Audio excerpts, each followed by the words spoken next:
The Wild are a good team. However, they've been not playing well. They've been outscored 13-2 in their last 3 games.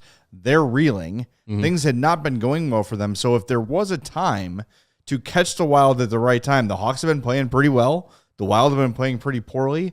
It seemed like if there was an opportunity, this was it. Yeah. And it passed by. And I think that's where the disappointment comes from. And look, you're a shot away.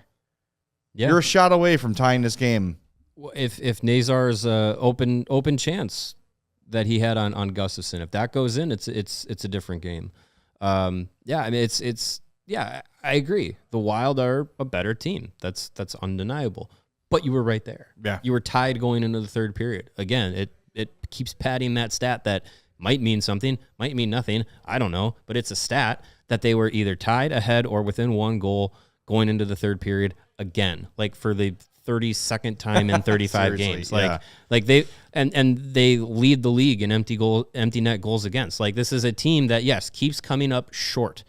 That sucks. But they're right there so much this season. Like, the NFL always does that stat. If one score games go the opposite way, here's what the standings would look like, and the Chiefs would be like 1-12 this year. So like it's that frustration of like, this team's results could be so much better given 1 or 2 different bounces of the puck in half the games. Like, we might be talking about a team that's just outside the wild card in our wildest dreams.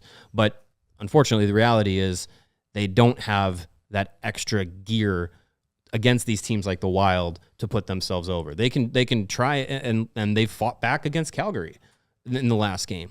Like down 5-1, and you get it back to 5-4. Yeah. And you have a chance to tie it with an empty net. Like, you're right there so often.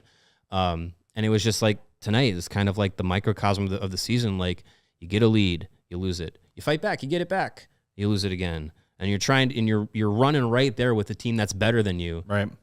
And then they just pull ahead.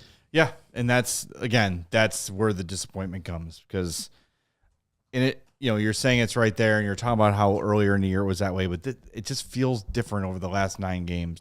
Yeah.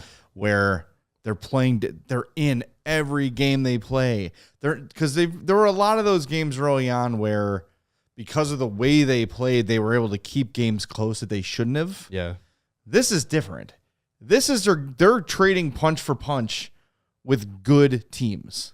Right. And so I think that's where it feels a little bit different, where like, well, we got outshot, 50-20, but it was 2-1. Right. And you lose 2-1. Yeah, right. Whereas this is a neck and neck game, and it easily could have gone the other way because the Hawks were hanging in there with a better team. And yeah, they're better. Yeah. There's no doubt about it. But you'd rather go down swinging than just lose a fight, but you just didn't get your butt kicked. Yeah. We all silly like the mayor.